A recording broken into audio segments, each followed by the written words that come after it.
Good morning student. आज मैं आपको कक्षा 12 बायोलॉजी की इकाई 1 जनन यानी कि रिप्रोडक्शन पढ़ाने जा रही हूँ, जिसका पहला चैप्टर है जीवों में जनन, रिप्रोडक्शन इन ऑर्गेनिज्म। ठीक है, तो जनन पढ़ने से पहले सबसे पहले हमें जानना जरूरी है कि जीवन अवधि क्या होती है।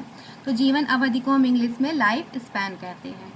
किसी जीव के जन्म से लेकर प्राकृतिक मृत्यु की अवधि को जीवन अवधि कहते हैं, यानी किसी जीव के जन्म और उसकी प्राकृतिक मृत्यु के बीच का जो समय होता है उसको हम जीवन अवधि कहते हैं। और किसी जीव की जीवन अवधि का उसके आकार से कोई संबंध नहीं होता। जैसे अगर कोई जीव जितना बड़ा होगा उसकी जीवन अवधि ज़्यादा होगी, और कोई जीव अगर छोटा है तो उसकी जीवन अवधि कम होगी, ऐसा नहीं होता है।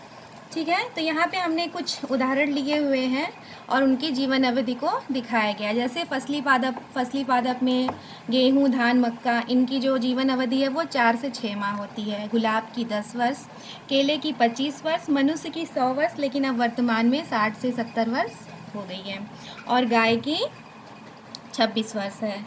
ठीक है, तो जैसे माना हमने कि जो अगर आम के पौधे का एग्जाम्पल लेते हैं, अगर माना कि आम का जो पौधा है उसकी जीवन अवधि 25 वर्ष है, तो आम का जो पेड़ है वो अपनी जीवन अवधि 25 वर्ष पूर्ण करने के बाद ख़त्म हो जाना चाहिए, लेकिन ऐसा नहीं होता है। आम का पौधा अपनी मृत्यु से पहले अपने ही समान संतति को जन्म दे देता है, और ये किस क्रिया द्वारा होता है? जनन की क्रिया द्वारा होता है।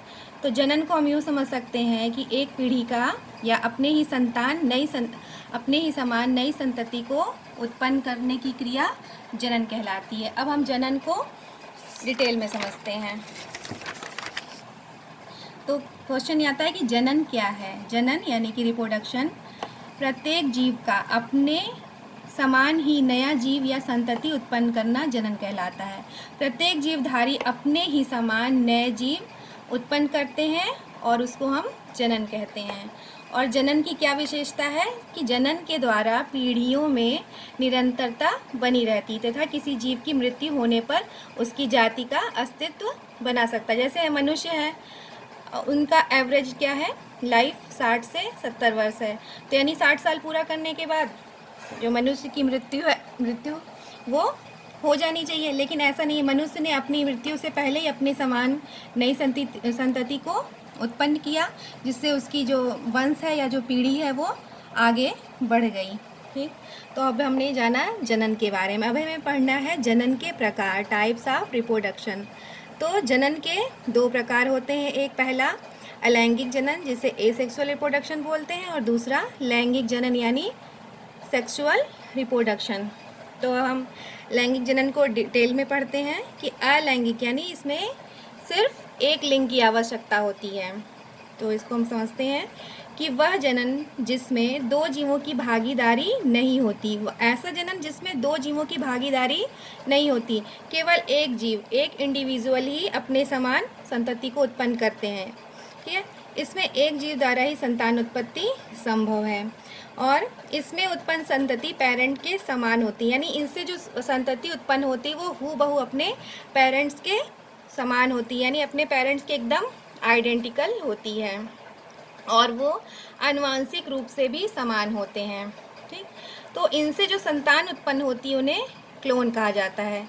क्यों कहा जाता है? क्योंकि वो अपने पेरेंट्स के हूबहू समान होते हैं, इसलिए उन्हें हम क्लोन कहते हैं। जैसे एक एग्जांपल है, कोई जीव है, ठीक, वो बीच से डिवाइड होगा और एक पार्ट से एक जीव और दूसरे पार्ट से दूसरा जीव बन जाएगा, तो यानी ये दोनों जो जीव हैं वो अपने पेरेंट्स से हूबहू समान हैं, इसीलिए इनको हम क्लोन कहते हैं। यानी अलैंगिक जनन से जो भी जीव जन्म लेते हैं उन्हें हम क्लोन कहते हैं। ठीक, तो अब हमें दूसरा पॉइंट हमें पढ़ना है लैंगिक जनन। तो लैंगिक जनन को हम सेक्सुअल रिप्रोडक्शन बोलते हैं। तो इसमें 2 विपरीत जनकों की आवश्यकता होती है। इसमें 2 विपरीत जनक होते हैं, पहला नर और दूसरा मादा होती है, यानी 2 जनकों की से ही लैंगिक जनन पूर्ण होता है, और इनसे जो उत्पन्न संतान होती है वो हूबहू अपने जनक के समान नहीं होती। मतलब इसमें जो संतान उत्पन्न होती हैं उसमें अपने जनक से कुछ विभिन्नताएं होती हैं। जैसे हमने लिया, एक नर लिया और दूसरा मादा लिया। नर और मादा के मिलने से भ्रूण बनता है। यहाँ मैं समझ सकते हैं कि नर से नर युग्मक बनते हैं और मादा से मादा युग्मक बनते हैं। फिर नर युग्मक से शुक्राणु और मादा युग्मक से अंडाणु बनते हैं, यानी एक शुक्राणु और एक अंडाणु के मिलने से युग्मनज जाइगोट बनता है। जाइगोट कन्वर्ट होकर भ्रूण एम्ब्रियो में और फिर उससे एक नए संतति की उत्पत्ति होती है। तो जो जीव यानी नई संतति है, जो शिशु उत्पन्न होते हैं, उसमें कुछ विभिन्नताएं अपने जनक से होती है। इस एग्जाम्पल से जैसे समझिए कि हमने लाल लिया और सफ़ेद लिया। लाल और सफ़ेद के मिलने से यहाँ हमें गुलाबी रंग प्राप्त हुआ, यानी कि गुलाबी जो रंग है वो अपने जनकों से अलग है। या जो हम कह सकते हैं कि जो हमारे अंदर विभिन्नताएं होती हैं वो हमारे डीएनए पे निर्भर होती हैं। या जीन्स जो होते हैं वो हमारे शरीर की जो भी आकृति है, रंग रूप, उस पर निर्भर करते हैं। ठीक है, तो यानी जीन्स जो ही है जो हमारे लक्षणों को डिफाइन करते हैं। ठीक है, तो हम देखते हैं कि हमें जो गुणसूत्र प्राप्त होता है वो 23 गुणसूत्र नर से प्राप्त होते हैं और 23 गुणसूत्र जो है वो मादा से प्राप्त होते हैं। और यही 23 गुणसूत्र मिलकर यहाँ भ्रूण में 46 हो जाते हैं। ठीक है, फिर तो हमने देखा कि जो यहाँ 23 गुणसूत्र है और यहाँ पे मादा में भी 23 गुणसूत्र हैं। और सभी जनकों का कोई भी जीव है, किसी का भी जो डीएनए है वो एक समान नहीं होता, सभी का डीएनए अलग अलग होता है। तो जैसे नर का डीएनए कुछ अलग विभिन्नताएं लिया हुआ है और मादा का जो डीएनए है वो कुछ अलग विभिन्नताएं लिया हुआ है।